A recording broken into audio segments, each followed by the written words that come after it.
Coming in. Hi, everybody. It's Maria from What's the Story with Maria. How's it going? How you doing? So welcome to episode 26. And Jimmy earlier reminded me, Jim Bell reminded me that that means we're halfway through a year.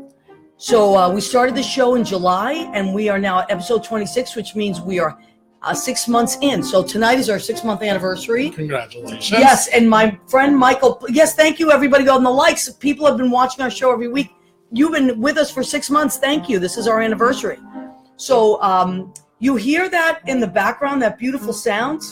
That is my friend Jeffery Campbell, and he is going to be joining us momentarily. And people know Jeffery Campbell as an accountant or one of our friends. So that can't be Jeffery. Yes, it is. I know Jeffery as a pianist. And Jason Peck has joined us. Stephen Elbel has joined us. George Penny. Hi, George. Gina Savino. My cousin Gina is here. We always clap for Gina. Yeah. Yay. Kimberly Travis. Chocolate Tina. Chocolate Tina. Susie Sturgeon. Richard Kosick. And Bernard Stout. Okay. So, Jeffery, I'm going to ask you to come over. That is Jeffery Campbell. Playing piano there. He's going to join us. Everybody give it up for Jeffery Campbell. Woo! Oh boy. Yay. All right. So hi, everybody. Welcome to What's the Story with Maria. And, usually I put my guests together for a reason, or sometimes I like to just bring people on that have never met and just see what happens. Well, these two guys have met many, many times, and usually at parties that we all go to. Yes, so, right? We've been friends for years, and we tend to run in the same. Oh, Vincenzo D'Amato. Vincenzo is one of my, how would you say it? There's no other way. Cumbare. It's an Italian thing. Okay. He's from Abruzzi, and he's a friend of my cousin's, and Jimmy, we call him, though. It's a weird thing. Vincenzo and translates to Jimmy in Italian. Don't ask me why. But Jimmy, how are you? Okay. Charles Caselli has joined us. So these two guys are always on my guest list. When I have a party, when Judy has a party, they are always, I can't wait to get them here because they're wonderful guests and they're funny and creative and they always bring great food. Yeah. So let's start with Michael Plosky of Michael Plosky Designs. Okay. And Michael, earlier I said, how would you describe yourself? Would it be clothing? And you said more women's wear, right? I do mostly women's wear and predominantly cocktail and evening wear. And it's stunning stuff. And we are going to, at some point in the show you, we have all kinds of pictures and all kinds of beautiful visuals. Yeah, we're all about the visuals on Facebook. On Facebook. Now, on the radio, we have to remember that people can't see it, but we can describe things. We can describe. So, yes, Jacqueline Elbel has joined us, and she says, I like the lighting outlining Jeffrey's. Yes, that is what I always call the Madonna. Thank you. I always call that my Madonna lighting. Now, anybody that knows me, and sometimes it drives my friends crazy, but I always have lights up in my apartment. Ever since I had my own place and nobody could tell me, what the hell are you doing? I always light it. In my kitchen, if you can see it now, I got these gigantic red peppers lights hanging. Nice. So, and Jeffery, I know you're an accountant by trade, but you are a pianist, right? Yep, have been for more than 50 years. More than 50 years. So as a young guy, you took lessons at what age? I started just before my 6th birthday. Wow. Okay. I'm just getting the hang of it. Yeah. Well, but you know what? I know you're still taking lessons. I do. I take a lesson every week. Is that crazy? I love that. So, and I'm going to ask you, because I'm like someone that doesn't do that at all. I kind of wing life, and it drives people crazy, especially like with music and theory and all that stuff. I'm like, I'll just wing it. But you are someone that has always taken classes. And what do you think? What do you like about that? Is it something you do for yourself, or? It has a bunch of benefits. It makes me practice because I have to show up and play. So, makes you accountable. And I'm such a goody two shoes. I'm unhappy if I'm not doing a good job when I get to the teacher. I love that. So you're like a teacher's pet kind of guy. Absolutely. I like that. Always have been. I love that. And it helps me learn additional pieces. I mean, my technical skills are probably finite. I'm not going to get better technically, but I can become a better musician. I can learn more pieces, explore other composers. Do you have certain types of music that you prefer to play? I pretty much like the 19th century romantics, Chopin, Rachmaninoff, Liszt. Beautiful. And that stuff is really difficult. Can be. So you have to, but that's a lot of practice and repetition, Yeah, a lot of right? practice. Absolutely. Yep. Practice makes perfect. And what I love that when you come to, we have musician parties and you're always at that party and you usually start out the night. You'll start playing first and then eventually we'll have different types of things happening. Right. But what I always love that you play are those jazz standards, like Blue Dolphin Street. And like, I love that stuff. A lot of people don't play that anymore. And you play that. So you have a wide range of things that I do. Yeah. And show tunes as well, right? Absolutely. Yeah. Anything in the American Songbook, Gershwin, Cole Porter, Kern, all of them. Love them all. Well, I'm so glad that you said that you would come on. And also, Jeffrey is one of the first people that always checks into our show. Ryan McCurdy. Hello, Ryan McCurdy. He's an amazing musician. Ryan, we have to have you on the show. Michael Barberi. Yes, Michael too. Rena Crugnali. She is my cousin from Woob. She's in Woburn now. Joe Savino. Oh, my God. Probably the best looking man I've ever met in my life. And Jesse Luttrell, a wonderful entertainer. Hi, Jesse. So now we also have Michael Plosky. I'm gonna spell Michael. You spell your name because that way they want to look. Spell your last name. Plosky. Okay, so that's Michael Plosky, and you want to go to Michael Plosky Designs, and you can see a lot. And if they go to Michael Plosky Designs, will they see a range of what you design? Yeah, pretty much. And I mean, I definitely have a style, I would say. So I think, and it's on Facebook. My website, unfortunately, I let the domain name expire. But Michael Plosky Designs on Facebook, and you'll get a good. Yeah, but Facebook covers so much now. Yeah. It's not like it used to be. You know what I mean? You can really get a lot, and you can reach almost more people that way. Right. I find. I love Facebook. Thank you, Facebook, for it. Oh, look, Judy has joined us. Judy. Stick around because we're going to be showing a picture of you coming up. Yeah. So actually, I'm going to segue right into that since Judy just popped up. Chris DePiero has joined us. He comes on every week. We love Chris DePiero. So this is Michael Plosky of Michael Plosky Designs, and he designs just glamorous, gorgeous women's wear. So 1 year for Judy's birthday, I wanted to get her something special that she probably wouldn't have done herself maybe or thought to do. And so I commissioned Michael to design a dress for Judy.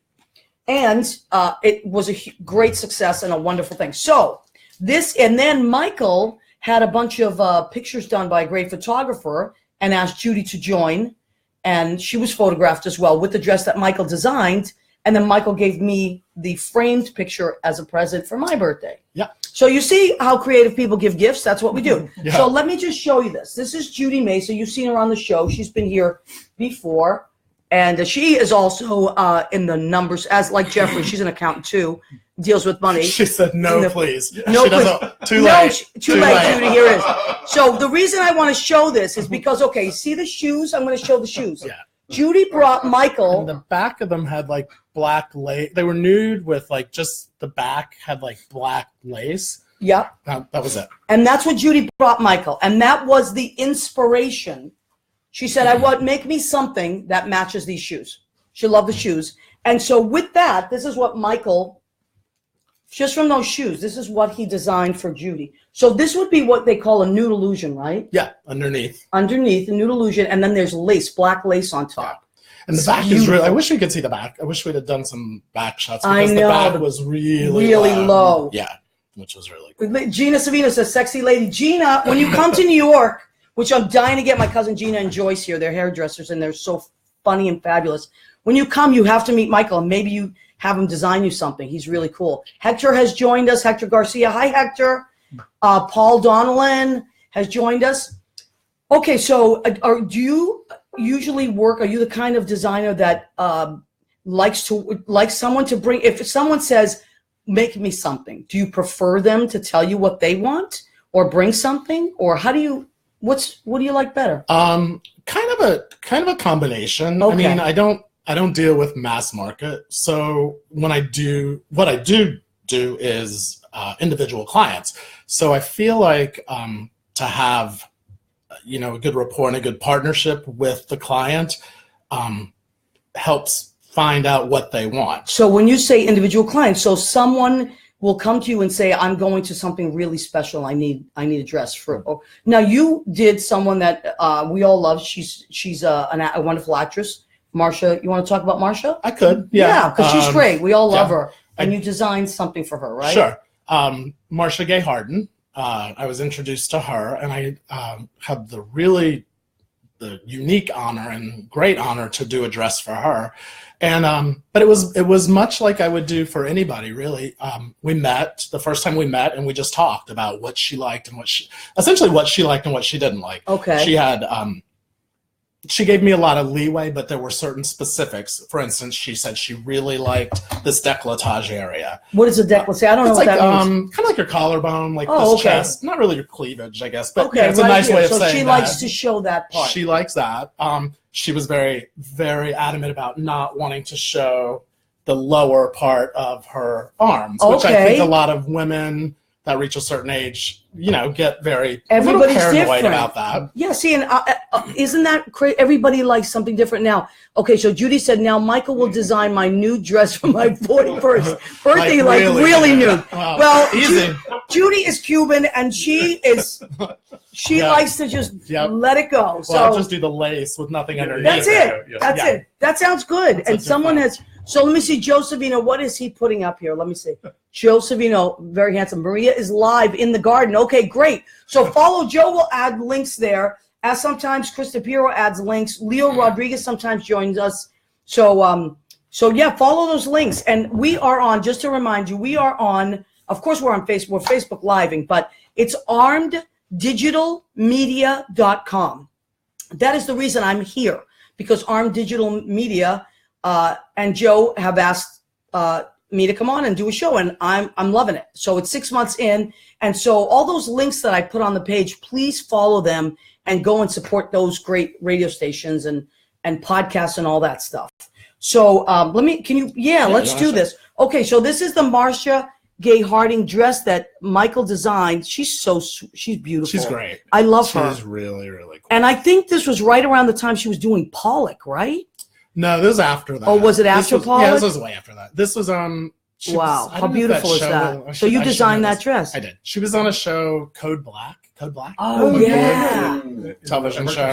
Yeah. Yes. I don't know if it's still on or not. Yeah, she's so cool. I should know that, but right. She's very sweet. Yeah, and she's just very, she has all these different levels that she does, and she can look really, very vulnerable. And then when I saw her in your dress, I'm like, you totally glammed her up. And she's they say the EGOT. What's that? A Grammy.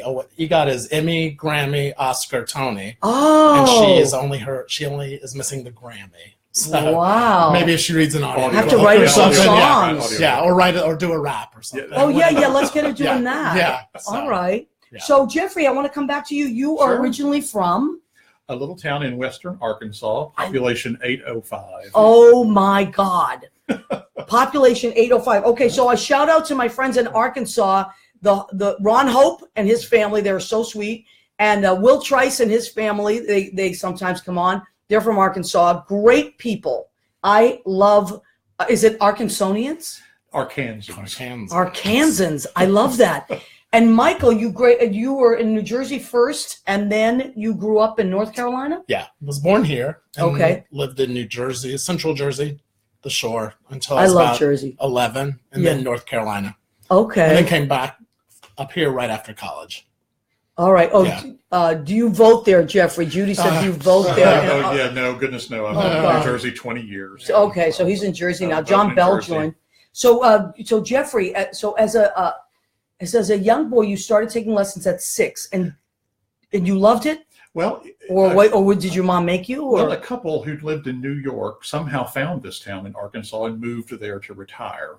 And it was, they at the time I thought they were really old. They were probably 60. Right. And the woman gave piano lessons, and the husband started the band program in my school. Wow. And I think my mother was looking for an opportunity to get me out of the house for an hour a week. And as all our parents did. Well, and because it was a little town, I walked to my piano lessons. How long? How far was it? How far? Not far. Yeah, not far at all. Okay. And I started, and took lessons all through high school. When I got to be a fifth grader, the organist at my church retired, and my mother said, "Oh, Jeffrey could play the organ. How hard could that be?" I started playing the organ at the church. So really? I did that, yeah. And did you like it, or did you find was it more of a job? Well, it didn't pay anything. So okay, but it was service, different instrument, and I was going anyway. Was it one of those big organs, like the big church organs? It was a church organ, not a huge one, but not so difficult to play. I knew enough about it to manage. And rural Arkansas Methodist Church, you don't have to be really a spectacular musician to do there. Yeah. So I did that until I went away to college, and then in college I continued to take lessons and sang in the church choir and took some voice lessons. I sort of decided I wanted to be a singer, and it became apparent pretty soon that was not going to work. Is that true? Yeah. Well, I mean, I like to sing and just don't have the right. The thing about singing is there's a lot of singers. Oh yeah, right. Exactly. Lot. Yeah. Right. So the thing with singers is that hi Gia, my cousin Gia has joined. Hi sweetheart.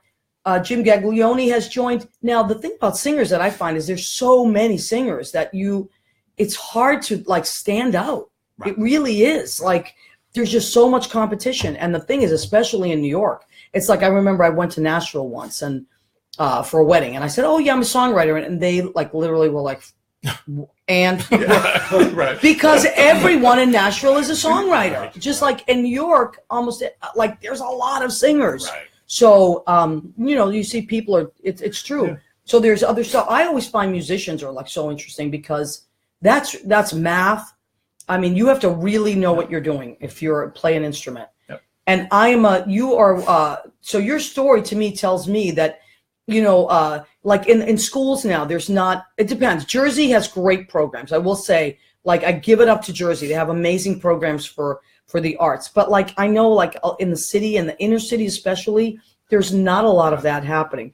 And especially once they start cutting out more of that, it's really gonna suffer. So it's so wonderful when people do take the time to say, "Oh, there's a kid that might enjoy this instrument," or if you have instruments in your house that you're not using, pianos, guitars, clarinets, go and Google where in your community you can donate these things, because there's lots of boys and girls clubs that you can donate them to, or after school programs. You would not believe that there's just instruments sitting around, that someone can be using. And you hear that all the time. Someone gave me a trumpet. And I played as a kid, and it's been in my closet ever since. Right. Yeah, right, exactly. Did you play any other instruments, Jeffrey? Just the piano and the organ. Yeah. Okay, because I know a lot of people sometimes will play all kinds of different. Like Billy Goffey. Billy Goffey plays like a million different things, as does Henry Kapersky. Henry plays the accordion, the saxophone, the piano. Wow. Like some people, and then some people just So, Michael, did you? Okay, so let's go back to Michael. Did you start?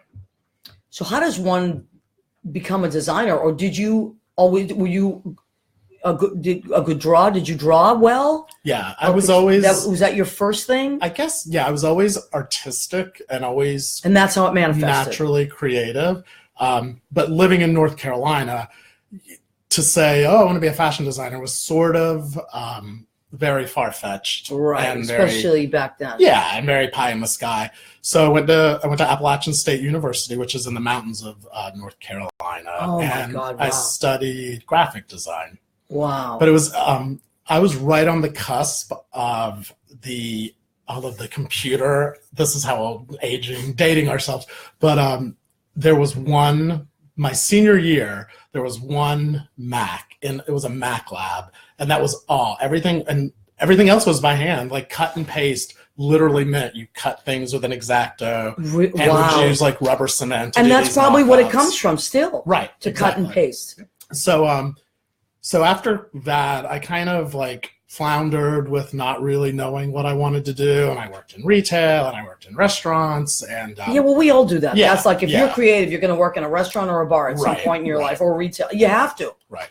So, but I always knew that I wanted to do clothes. I would draw like little paper dolls when I was young. I'd sit there when I was supposed to be like listening in math or whatever, and I would sit on my little lined ruled note paper, and I would draw like little ladies. And I kind of wish I had some of those, but Well, you can do them again. Yeah.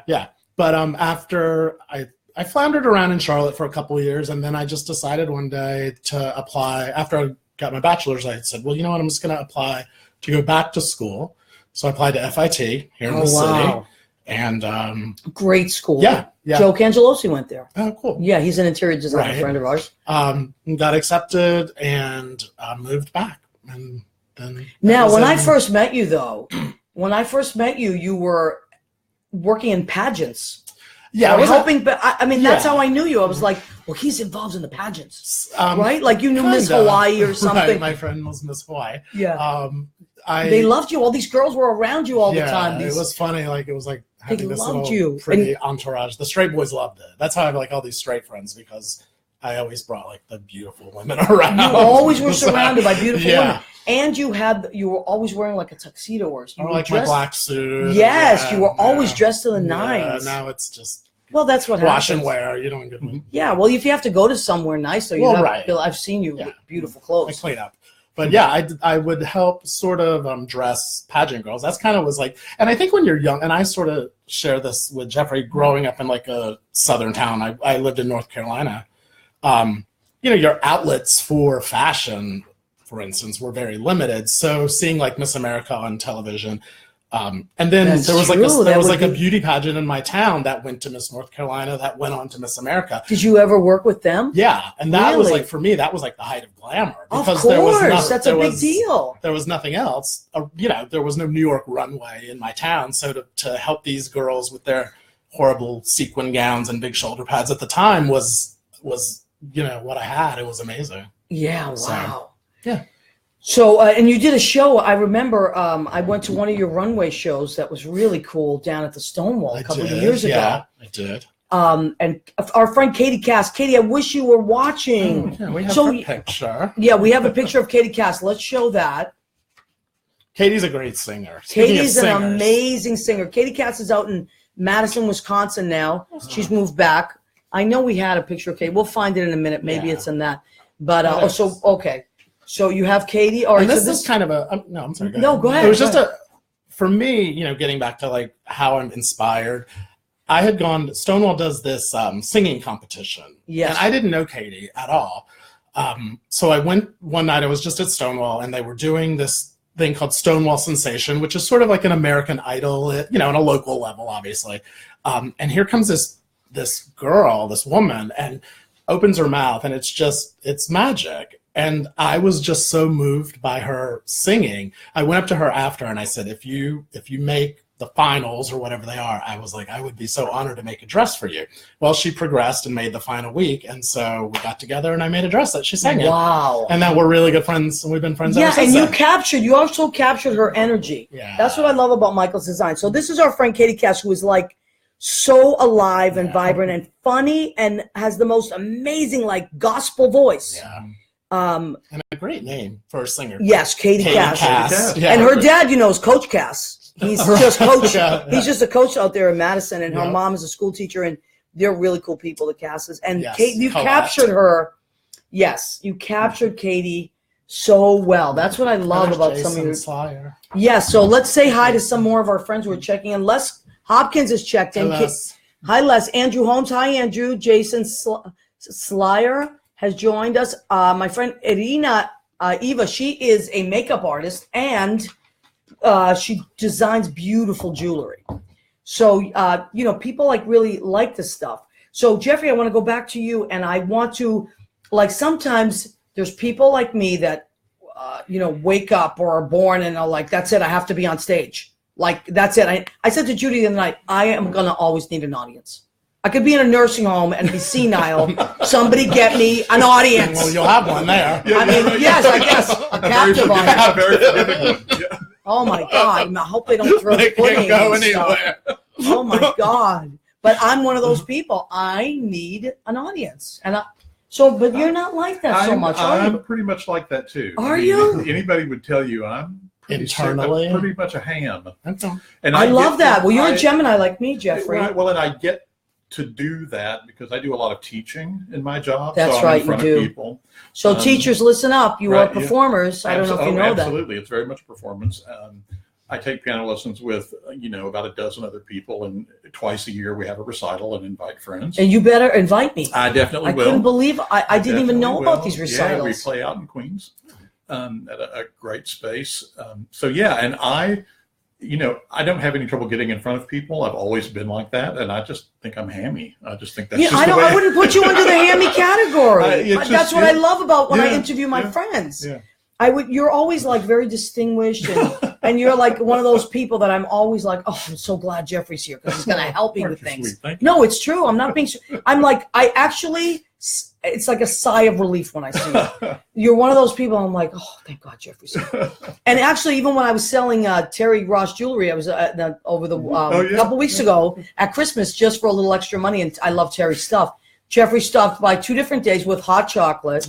I mean, that's a good guy. It was freezing out there. It was awful. Yeah, it was awful. But you were out there, and you were on your way to your lesson. I was, yep. So where do you take lessons? You take them in the city? I started at Juilliard, and that sounds phenomenal, right? But it's called their evening division, and if you'll pay... It's still Juilliard. It's still Juilliard, and there was an audition process. Well, they're not going to let me in, I'll tell you right now. There was an audition process that was terrifying. I'd never auditioned much for anything. And so I got put. You're auditioning to be put in a class with people who had similar skills, and so I got in the class. The most fun about being at Juilliard was having the ID. I showed my Juilliard ID everywhere I could. Like, hold on to that. You should frame that. I think I have 2. You have to frame one of those. And then I put it on your piano. The woman I was taking from also took private students, and so I stopped going to Juilliard and I started taking from her privately. Oh, wow. Okay, great. And so rather than just having to practice enough to be ready for 15 minutes of a lesson at Juilliard with 5 other people, I had to be ready for an hour's lesson. Yes. It required a lot more practice, a lot more pieces of music. But so you're one of those self-disciplined people, I would say, right? I try to practice every day, but again, I know I'm going to have to show up, and I have paid for it. That's motivating. Yes, absolutely. And so, I want to make sure that when I get there, I can learn from Liz, who's my teacher, and she's phenomenal. And make the most of the hour that we have. Well, I think that's one of the greatest things about taking classes as an adult. Even like when you're a kid, whatever. I mean, some students are like, I was always a good student, but I was all over the place, and I just happened to get good grades. I was good at certain things. One of them was I was a good writer, but I was really all over the place. But as an adult, and I've taken classes as an adult, I'm paying for it myself. No. I am zeroed in on what I need to do, because otherwise it's a waste. Well, and I tell people who say, oh, I wish I'd kept playing and, kept it up. I'm like, you can come back. And I think adults make much better students for that reason. When I was a kid, I went. I'm not sure I always wanted to. But as an adult, I think you really want to. And so people, do better. And I always tell people, listen, if you've ever taken lessons, you already know something about music. You probably would quickly relearn how to read music. Right. Find a teacher and go at it. There's no reason not to. That's true. And it doesn't matter what age you are. No. That's the beauty of music. It doesn't matter what age you are. Right. So you said to me once that you could see yourself in retirement just playing piano somewhere. That's kind of my retirement plan, is to get some bar gig or something, nursing home. I mean, there's plenty of gigs. Are you kidding me? Some kind of job. And I played some at a bar in college, so I have a little experience there. It was a crazy bar, and the owner wanted only classical music. And bar and classical music, very strange. They don't, necessarily. They were very hoity-toity, but although like hotels. Hotels and things like that. Right. So that's kind of my plan. Wow. I'll need something to do. Yeah, absolutely. But these are wonderful things. Yeah. See, the nice thing about being a creative person, and you don't have to work in the creative arts. You can, what you do for work can be completely different, but that doesn't mean you stop being creative. And you, to me, have always been an example of that. That what you do during the day, and but then the teaching, that's another creative thing that you do, but it's very different. But it finances other things for you, and that's what's so nice. So you can take lessons, so you can do things like that. Exactly.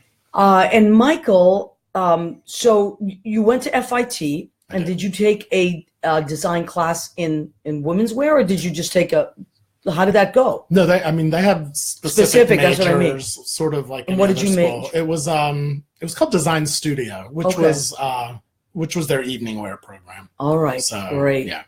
And how many dresses do you think you've designed now? Oh, in total? Yeah. Oh, I don't know. Yeah. That's a because I know you're always doing something. That's a good question. And I've known you for at least 10 years, right? Oh, more than that. More than that. Yeah, I met you. Were like one of the first people I met. And I've been up here 23 years now. Wow. It's a good thing we're so youthful, right? Yeah, right. Wow. I don't know. I mean, that's a good question. Like, well, it's something to think about, a lot, right? Yeah, a lot. Sorry, you stumped me on that. I don't know. Was there ever something that you designed that you were like, oh, I hate this? Oh yeah, all the time. Really? Yeah. And what do you do with those things? I mean, I think it's like any other creative process. I don't think they're not all winners. They can't all be winners. Yeah, they can't. Like songs too. I was going to say, I know you probably think when you write a song or something. No, there's not some your song, but you're like. Do you know that there's songs that I've written that I actually can't stand? Yeah, it's the truth. Yes, that I think, oh God, even if it comes on, I can't listen to it. And some of the times I've written them for shows, like children's shows, and they serve their purpose, but then or it's in a key that I had to put in for the kids. And then I record it in that key for them. And then I keep it because I've spent the money to record it. And, back then we were talking about the way it used to be. Now it's much easier to go into a studio and you can even do certain things like Will and I wrote a song and we just recorded it at his apartment, Will T. and Hall and I. But you used to have to pay for these studios. There was a lot of money and then hire musicians. So sometimes what you would do is, someone's blowing up my phone. Let me see. So sometimes what you would do is you would spend a lot of money on something that you had to for a project, but I wasn't attached to it, or it was in a key that wouldn't be my key. Right. And to this day, there are certain songs that I'm just like, please don't even play that. And strangely enough, I've done things that I thought were just like, and then people will lose their mind over. Sure. Like I did this one dress that was like kind of orange, like knit. And it was okay. Like it was kind of like this mod 60s thing. And it literally took me like 2 hours to do the whole thing. And you would have thought like I just had done like the royal wedding gown or something. And I was just like, that is what you're excited about? Where there have been other things where I really like poured my, put my blood, sweat, and tears in, and people are like, oh, that's cute. So you just never know. Surprised. But that's what's so wonderful about things are so subjective, right? Is that the word? Yeah, absolutely. Because you don't know what's like the beauty is in the eye of the beholder. And, you even look at like sometimes you'll go shopping with your friends, right? And you look at stuff and people are like, oh my God, I love this. And I think, what? But then I'll love something and someone else will think it's ridiculous. Yeah. So it's just, you have to. It's the beauty of it. You have to be open if you're just doing things. Now, one of the things that I love about you is you can take something that would normally not even be something that would be a material and you can create a dress out of it. I do love doing that. That's I've always considered myself resourceful. Absolutely. So I can take just junk and make stuff out of it. Okay. I think that's So now let's just show a few more of your designs that are like the glamour like stuff. Real stuff. Yeah, real stuff. And then I want you to talk about how you can take something that someone else would be like, what? Why would you use that as material? This was a fun little snakeskin. Faux snakeskin. Fun little snakeskin. Yeah, like you'd see me wearing this. Wow, that is beautiful. And where do you think someone would wear this to, like an award show? Yeah, like right? red carpet or some kind of black tie thingy. Yeah. Okay. And then this I love the art direction on this one too. Because. Okay, so you know what? I keep forgetting that we have to describe these. For I'm sorry. Radio I'm so sorry. Yes. No, I do the same thing. So this is Purple Velvet, and when you were talking about the art direction, it's in Central Park in the snow. Okay. And when we were talking about like how to get inspired, honestly, I had in my head for the longest time that I wanted to do. I wasn't even really thinking about the dress so much as the final photo shoot. Oh, you were thinking that far ahead. I wanted to do a photo shoot in the snow. And I kept thinking, well, what would really pop against the snow? And then I was going through these colors in my head, and then I just came up with like Purple Velvet. And the forecast was calling for snow. I sat down at the sewing machine and put that together so that You're kidding me. How long did that take you? Like a day. Unbelievable. Unbelievable. Okay, so these are like I like these a lot. Like these are kind of. I'm really more of a traditionalist as far as like. Okay, so I'm going to keep showing these now. I'm going to show them, and you describe them for the radio audience because they can't see these. So what am I showing here? It's like a Georgette, kind of an empire waist halter. See, I don't even know what a Georgette is. It's like a. it's the type of fabric. Okay, that's beautiful. Really flowy. Love that. This is cool. This people. Well, let's show this one first. Yeah, that's okay. cool. That's oh my God, this is beautiful. Yeah, it's like a slate blue. It's a knit, so it's like a really stretchy, form-fitting. What do you call that? Like that cascading? I just made this big ruffle. I don't really know what to call it. I just knew I wanted to do a big ruffle. Wow. So it's almost like a boa, but I took like yards and yards and yards and yards of fabric and just gathered to where it became like this kind of boa thing. Oh my God, that is beautiful. Because I didn't really want to do like a boa. The radio listeners, what you want to do is you want to go to Facebook and look up Michael Plosky Designs, Plosky Designs. Right. And not just women. If you are a guy and you want to, some menswear design, look at this ruffle stuff. This is a green with a ruffle. It's like an emerald green. I love green. It's my favorite color. I can't wear it, but I love looking at it. Thank you. And then this one, look at this. What is that? That's also this was really cool and this was labor intensive. This did not take an hour. This took many hours. I was into like texture, so I took little, I would say like 3-inch rounds of fabric and I stacked them on top of each other and kind of stitched them together and made these little individual flowers. So there's like probably like 1,500 little individual now flowers. I have to stop you for a second because when you said that, this is where my mind goes. And Catholics, listen up. When we were kids, my cousins will remember this. We had the May procession. Do you remember the May procession? And that was in May, of course. And we had to. The nuns made us. They gave us each a box of Kleenex, and we had to make little flowers out of these Kleenex, and then we had to give them to the priests, like boxes and boxes. It was like a big to-do, and then we got to see it on these big floats at the May procession. So we felt like we were part of that. Like, so what you're saying is I should outsource my I'm telling you, get some little Catholic school kids, Get some little Catholic kids in kindergarten. We were in kindergarten in first grade, and we were doing that. Oh, my God. You talk about throwback. So Chocolatina, what was Chocolatina? She said anything here? He said something. I saw, but who knows what. Come to Denver. I need a pianist. Yeah. Oh, my God. Can you imagine playing for Chocolatina Q Dessert? I've made many costumes for Chocolatina Q Dessert. Right. Oh, my God. So, Jeffrey, have you ever been out to Denver? I have been to Denver. We have an office in Denver. Oh, you do? Out there many times. Yep. All right. Well, Chocolatina Q Dessert. Next time I'm there, I'll look up Chocolatina. You will have to look up Chocolatina. Oh, okay. Oh my! Who doesn't? We knew Chocolatina Q Dessert when she was just Chocolatina Q Dessert. And then Michael and I one night were just hanging around with chocolate, and the phone was ringing, and I said, "Michael, she's blown up. She is blown up." And you know what? Blown up. Pretty soon, we're not going to be able can't even talk to her. Hey, there's my sister-in-law. Hi, Marilyn. Oh, where? What's your name? Marilyn Little Campbell. Hi, Marilyn Little Campbell. You look good, brother-in-law. She said he does. That's your brother's wife? Yes. Your brother's very good looking as well. I saw a picture of him last week. Yeah.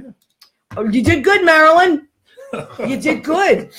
Wow. So you'll have to go to Denver and you'll have to play piano. Absolutely. Would you ever consider doing something like that? Like if you weren't working and somebody said, "Hey, come out and play a show"? I actually am probably a better accompanist than I am anything else. Really? Why do you say that? I love to play for singers. And as a college student, I made a lot of money playing for opera singers. Really? I didn't know that about you. Yeah, I very much like it. I'm not the kind of pianist who can, transpose things on site for somebody. You have to show up. Well, that's a special skill right there. You want to sing it in. But classical music, classical singing, I did a lot of accompanying for singers. And I didn't know that, Jeffrey. Yeah, in fact, I'm we have a friend who works at Julius, the bar downtown, and he's going to do a little recital in the end of January. So I've been practicing up some tenor arias for him. Oh, that's amazing. Yeah, I like that very much. That's enough of being on the stage, but you're not the center of attention. Right. Yes. So but people that would go to something like that would really appreciate your skill. Sure. Yeah, absolutely. So if you are someone out there and you do things like that, recitals and opera singers or legit singers, Jeffrey Campbell, he's my Facebook friend. Yep. Jeffrey is spelled, because you spell Jeffrey a little bit different than I'm used to. It's Jeffery. Campbell is Campbell, like soup. Okay, Campbell like the soup, and he is my Facebook friend. You can find him, and he usually comes on the show right away. You're one of the first ones on, Jeffrey. All right, so I'm scrolling at Chocolatina. Oh, I have a guest room. Oh my God. Okay. You see, It's fancy. she is already soliciting. Okay. One thing about you, Chocolate, you're a mover and a shaker. Right now, this is going to bring me back. Michael, please. Yeah. You designed specifically for chocolate for many years. Oh, you were her number one designer. I was. So what I was talking about before is that Michael, and then we have to show our food because we always end up running out of time. So Michael would design these things for Chocolatina that were, I think, oh my God, that like one time you designed this dress with Metro cards. I did. Do you have that? I pulled it up. Joe, you have that? So Joe knew what I was Joe English is in our studio audience. He's our friend. He's wonderful. So this is a dress that Michael Plosky took Metro cards, folks. If you don't live in New York, what they are is the MTA or the train, these cards that you swipe. And he took, how many of these did it take, Michael? I don't remember, but it was a lot. It was before. Now they charge you $1. Yes, they were free back then, right? They were free, and there was a little box beside the swipey thing. Yes. Where you would put your expired ones. So Chocolatina and I were going to various stations downtown, and some of the boxes would have like a little crack underneath, and so we were like shaking the boxes to get the Metro cards to come out. And could have been arrested. But they weren't worth anything. We looked like some. Well, I think homeless people do that to see if there's like money on there. So we sometimes you got to act homeless for your art. Yes, exactly. You have to act like for a 7-foot drag queen. You've got to do what you got to do. That's it. So, oh my God, that was one of my favorite dresses, and I also love the dress with the lipsticks on it. Oh yeah, that was fun. Remember that one? And didn't you have a dress with like candy on it once or something? We did because Chocolatina is his real job is, as we've talked about, having many things to pay the bills. He's a pastry chef by trade. Right, Martin Howard. Yes, MartinHoward. Martin Howard. I think he has a page on here too called Chef Martin Howard. Oh, okay. So he's been on the Food Network, and you guys together were on an episode. And can we look at that? And will you design the chocolate dress? And did you win? We did not. We got third place. I was pissed. I can't believe it. I know. I was really pissed. That was crazy. Where is that? Can you show that? You get me that one. It was called Chocolate Runway. It was with the Food Network Challenge where they would do different challenges, and this was you had to make wearable chocolate. So you can look if you guys go on YouTube and you type in Food Network chocolate dresses, chocolate runway, and then they also did a They used to do Martin Howard. You'll see Michael's design, but also I think we can hold that up even with a little bit of glare. So I remember watching this episode with my nieces. So this is the drawing, right, Michael? That you drew that was originally. Sort of the original concept. The original look at that headpiece. Wow. And this is what she couldn't walk. This is what you ended up making. Yeah. It's hard to. It was fun. Oh my God. Please go to YouTube and look up Chocolate Runway, Food Network, Martin Howard. Michael was his assistant. Michael, you worked with him on that show, side by side. Right. So you would make pieces of chocolate, and then you would have to turn them into a dress. Sort of attach and configure. I couldn't believe this episode. If you like the Food Network and if you like design, you're going to go crazy. You know how sometimes they have cupcake wars and all that? And Martin, when you come to town again, please can you let me know ahead of time? Because I wanted to get him on the show, but he's very busy. Like we said. I can't just pin him. Blowing up. He's probably on major media tours. Well, let me tell you something. Jeffrey's taken over for you at my parties because usually Martin used to bring me all these fabulous desserts. Right, okay. But Jeffrey has stolen your place. He brings me wonderful desserts. So, Martin, you better get back here. Otherwise, you're going to be... just filling in. Right. Yeah. He's your understudy right now with the desserts. Exactly. So, speaking of food, we have reached the segment of our show called Go Ahead, Keep Eating. My family always loves that because we do lines from movies, and that's from Raging Bull. Yeah. Go ahead, keep eating. So, all right. So tonight, what I made was usually I made here's my plate. Usually, I ask my guests if they're vegetarians or if they have different food needs and food specific things, right? So, Michael Plosky, you work out a lot, and you said, well, I'm not eating carbs right now. So I said, do you guys like crab cakes? So I made And Jeffrey, I know, likes seafood like I do. So we have broken much bread at seafood restaurants together. So this is Stephen Daniello. If you ever watch, he's my chef friend. He's like an amazing chef.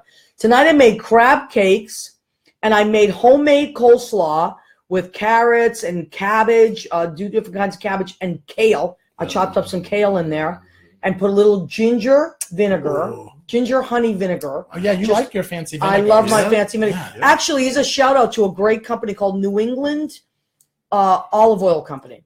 And they are, of course, based in, I don't know where in New England, but my sister gets me stuff from them all the time. And they make amazing oils and vinegars, so many different flavors. Like I have a cilantro oil that I mix in with like a grapefruit vinegar.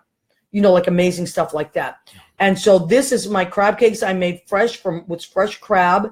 A little, I won't give you all my secrets. Yeah. I'm just going to tell you right now.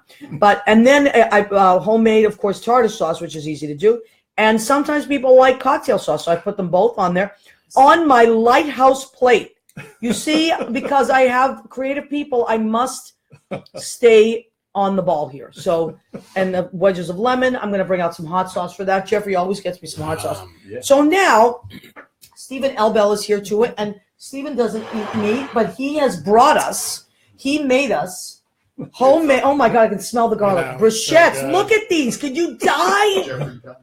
It's Vivian's. It's our friend Vivian Farino. It's her recipe. She really? taught us how to do this, and my job is to chop. And Stephen's you have chives in there? It's parsley. Oh my God, I can smell it. I can't wait to eat this. Yeah. We're going to eat this afterwards. Yeah, so you don't have to eat meat. Oh yeah. And you know, I like, of course, I am a carnivore, but I enjoy other things as well. And this I made just for the hell of it. A nice caprese salad. I will put some vinegar and oil on this in a minute. I just didn't want to make it soggy. Yeah. So this is, and I love, my favorite olives are oil cured olives. Yeah. So I threw those on there. We used to call them Sicilian olives when I was a kid. Mm-hmm. So that is that. And if you're going to do that, I know it seems easy, like you just slice cheese and tomatoes. No, you have to have really good mozzarella, and you have to get the vine ripe tomatoes. Otherwise, don't invite me to your house. I don't want those American tomatoes. Vine ripe tomatoes. That's my dad always grew. All the Italian men, they grew, and women, they grew tomatoes. You know, my dad's joke was, I got the biggest tomatoes in town. I don't know what he was trying to say there, but you know, they used to fight over who had the biggest tomatoes. Sure. You know, that's what they do. You know, mm-hmm. So that's what I'm used to, and fresh basil and all that stuff. So I put a little basil on there, and those are so we're staying with our kind of low carb theme, although the bruschettes. Mm. But we love vegetables as well. So you know, I like to make different things from time to time, and you guys are.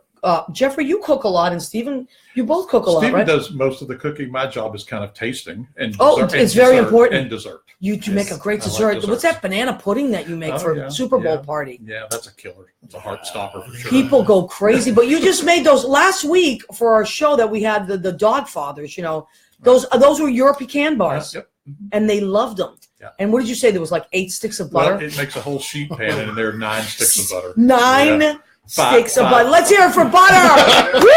Butter. Five like butter. In the crust and 4 in the top. Oh, I love butter. I always have a lot of it. You can indulge every once in a while. Sure. Yeah. You can't have it every day. Well, that's like I made the mistake. You know, I go to Costco a lot, and I love to buy in bulk and stuff. And I made the mistake of buying like fat-free popcorn. No, right. I'm throwing it out. I'm giving it to my neighbors. It's awful. The birds. Yes, exactly. Some things you can't.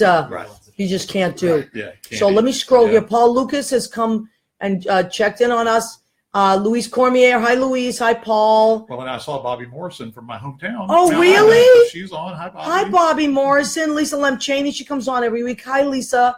Yum. New England olive oil is awesome. So you know about that. Got a bunch for Christmas. So go and check out New England Olive Oil Company. What I like about them, actually, I buy the really bigger ones because you're going to save a lot. It's packaging that costs you quite often. Sure. If you want to try, they have samplers as well. But once you've tried the samplers and you really like something they have, order the bigger ones. They're cheaper. And the way they ship them in the styrofoam that's so user-friendly. It's great. It's like nothing will ever break. Another company that I love it's called Elements of Spice. I order from them a lot. And it's these cool salt grinders, but they have all kinds of flavors. So I like interesting flavors. So those are 2 companies that I always order from. Elements of Spice and New England Olive Oil Company. And anybody that knows me knows I love to cook and I love to prepare food and make it interesting. Thank you, Gina Savino. She said, very nice dish. Thank you, Gina, because we love our goddamn crab cake. If you're from New England, you love your goddamn crab cakes. We love all that stuff. Brian Parker has checked in. That's my friend Brian from North Carolina. How nice! Hey, Brian from North Carolina. Jennifer Tate joined. Thank you, Jennifer. Christina says it's better with butter. Better with butter. And Chocolatine makes amazing desserts. Chocolate, are you still making desserts out there in Denver? It's just you've got a catering thing, of course. Yeah. Of course, they've got a kid doing Chocolatina at a place called Hamburger Mary's, which is sort of like a Lips, but like burgers and stuff. And I think he's at the regular night now. Correct me if I'm wrong, but I think you're doing we can't keep up with it. Michael Rizzo has joined us. Hi, sorry I'm joining late. That's all right. You can watch it. Here's the good thing. I'll leave for you guys in.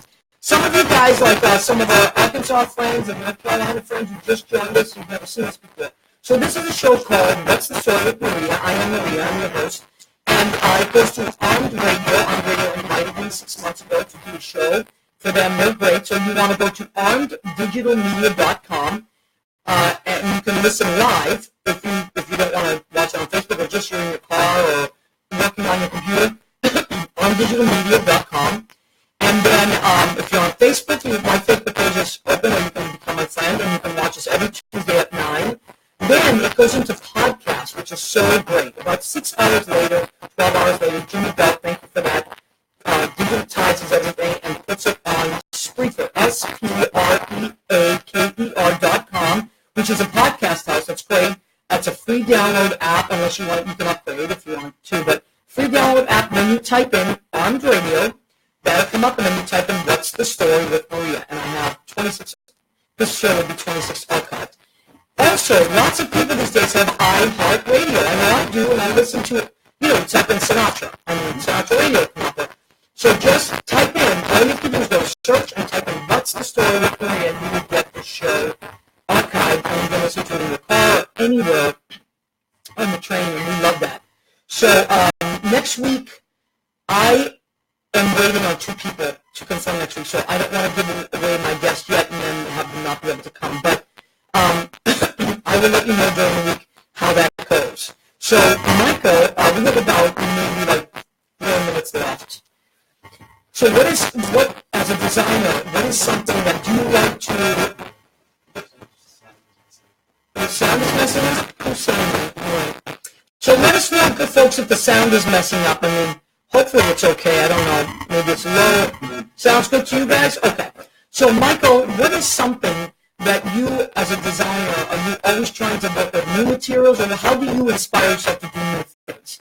Is it new places that you visit? Is it new materials? How do you inspire yourself? Right? I think it's all of those things. I think sometimes the fabric store, sometimes the fabric will inspire the drawings. Okay. Sometimes I'll be, just walking down the street and I'll see something. I was at a flea market once and I saw a bunch of old vintage keys, those ghost keys, and that's what gave me this idea to do things with these keyhole cutouts the shape. So, just anyway. And then I also feel like sometimes as a designer, I think creative people, sometimes the well runs dry. They're just they're grasping for inspiration, and sometimes it's just not there. So you just always kind of have to be on the lookout for. Well, I find that happens as a songwriter too. But you know what? I used to worry about that. First of all, I don't believe in writer's block or creative block at all. I believe that we go into pockets of almost retreat to recharge our batteries, or it's time to, as artists, take in. You can't always, there's ebb and flow in us, right? So, we're always giving out. We're in and out, and as creative people, lots of times we're just giving out. It's important to come back in.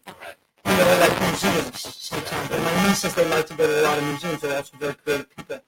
And Jeffrey, do you find as a musician, I know you go to a lot of shows, that must be so inspiring. It's very inspiring, and I listen to a lot of classical music on the radio, and several, radio, and some other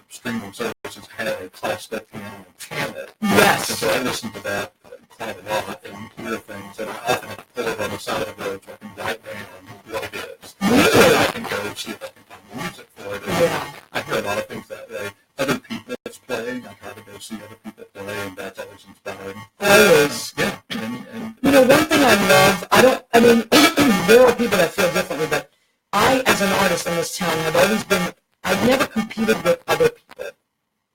I've always gone to personal best. And I love to go to other people's shows, things that, things I don't do, like design, like you do, there's lots of stuff that I don't do, like dance. I love going to dance performances, and I'm not a dancer. But it really inspires me and opens me up to think of other things. Or, sometimes I watch a movie and I'll think, what would I write for that scene if I had to? Or sometimes I'll hear a line and I'll write it down and I'll use it for years later.